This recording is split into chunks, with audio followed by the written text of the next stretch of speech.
शास्त्रों में शनिदेव को न्याय का देवता और कर्मफलदाता माना गया है, क्योंकि शनिदेव कर्मों के अनुरूपी भक्तों को फल देते हैं। बात करें वाहन की तो हिंदू धर्म में सभी देवी देवताओं के वाहन हैं, जैसे माँ दुर्गा का वाहन सिंह, भगवान विष्णु का गरुड़, गणेश जी का वाहन मूषक, देवी सरस्वती का वाहन हंस, शिव जी का नंदी और कार्तिकेय का वाहन मयूर है। ठीक इसी तरह शनिदेव का वाहन कौवा है, लेकिन सिर्फ कौवा ही नहीं बल्कि शनिदेव के अन्य 9 वाहन भी हैं, जिसके बारे में शायद आप नहीं जानते होंगे, क्योंकि मुख्य रूप से शनिदेव को कौवा में ही सवार देखा जाता है। शास्त्रों में भी शनिदेव के 9 वाहनों के बारे में बताया गया है। किसी जातक की कुंडली, नक्षत्र, वार और तिथि की गणना के बाद यह पता लगाया जाता है कि किस व्यक्ति की राशि में शनिदेव किस वाहन के साथ गोचर करने वाले हैं और कौन सा वाहन आपके लिए शुभ या अशुभ हो सकता है। जानते हैं शनिदेव के 9 वाहनों से जुड़े रहस्य और महत्व। शनिदेव का वाहन सिंह। सिंह को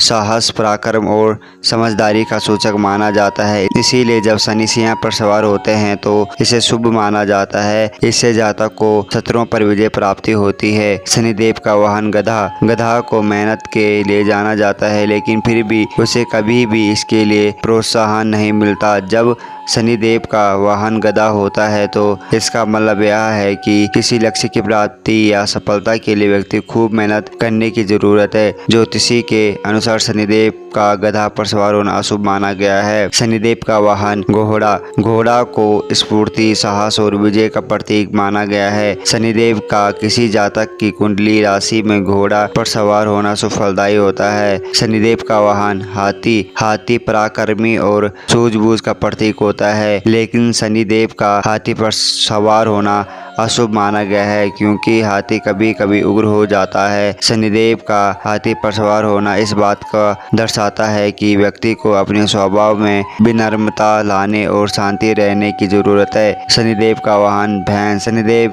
यदि भैंस पर सवार होता है तो इसका अर्थ है कि व्यक्ति को मिला जुला परिणाम मिलेगा, क्योंकि भैंस भले ही ताकतवर होता है लेकिन इसके बावजूद भी वो डरे डरे से रहते हैं। शनिदेव का वाहन कौवा। शनिदेव का कौवा पर सवार होना अशुभ माना गया है। यह कलह कलेश का कारण बन सकते हैं। इसके घर गृहस्थी की शांति भंग हो सकती है और जीवन में कठिनाइयों का सामना भी करना पड़ सकता है। शनिदेव का वाहन सियार। सियार पर शनिदेव का सवार होना भी शुभ नहीं होता। यदि किसी जातक की कुंडली राशि में शनिदेव सियार पर सवार है तो इसका अर्थ यह है कि व्यक्ति को दूसरों पर आश्रित होना पड़ सकता है। शनिदेव का वाहन गिद्ध या कुत्ता। कुत्ते या गिद्ध पर शनिदेव का सवार होना भी शुभ नहीं माना जाता। इससे व्यक्ति को आर्थिक नुकसान का सामना करना पड़ सकता है, वहीं शारीरिक कठिनाइयां भी झेलनी पड़ सकती है। शनिदेव का वाहन हंस। हिंदू धर्म में हंस को भी शुभ माना गया है, इसीलिए शनिदेव का हंस पर सवार होना इस बात का प्रतीक है कि व्यक्ति के जीवन में शुभता और भाग्य की बढ़ोतरी होने वाली है।